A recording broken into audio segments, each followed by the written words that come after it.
Adam Guillette with Accuracy in Media, and I want to talk to you about what's going on in CHAZ, or CHAD, or the home of all the shootings, whatever they're calling that autonomous zone in Seattle, where the city literally ceded property to violent anarchic protesters and Marxists and Black Lives Matter folks. Them simply being here is giving us a body count that is helpful to the cause. Right. We sent an investigative journalist who spent 3 days on the ground in CHAZ, and what he found was very interesting and a bit different than what we see from both sides of the media.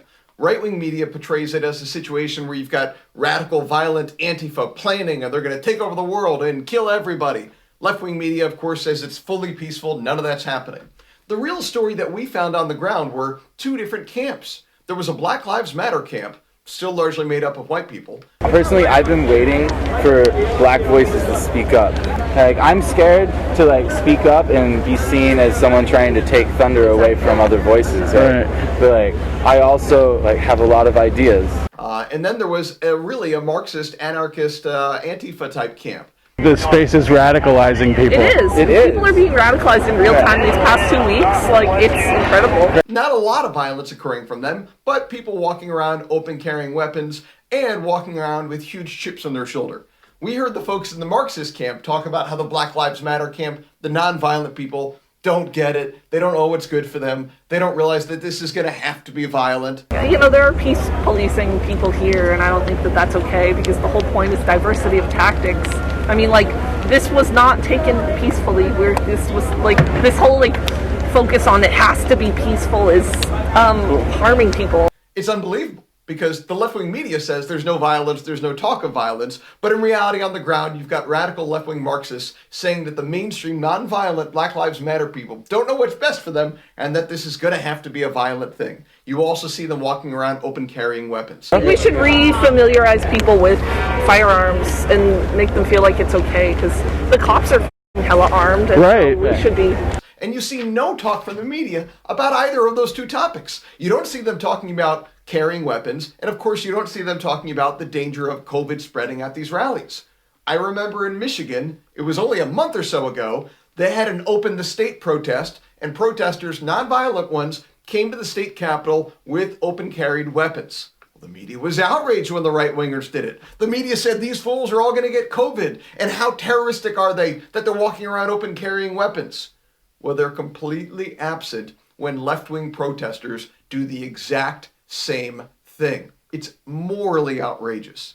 And what I want to say too is that this is a frustrating situation because many Americans probably agree on a lot of the criminal justice reforms that should be occurring. Many Americans would probably want to get rid of qualified immunity for police. They would want to demilitarize police. Police shouldn't be using hand-me-downs from the military that they don't have any training to use. It's outrageous.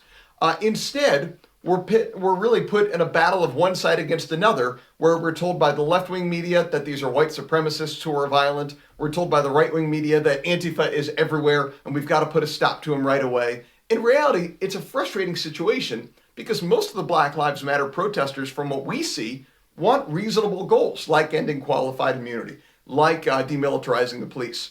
Their leaders, however, are legitimately Marxist radicals. They openly state that.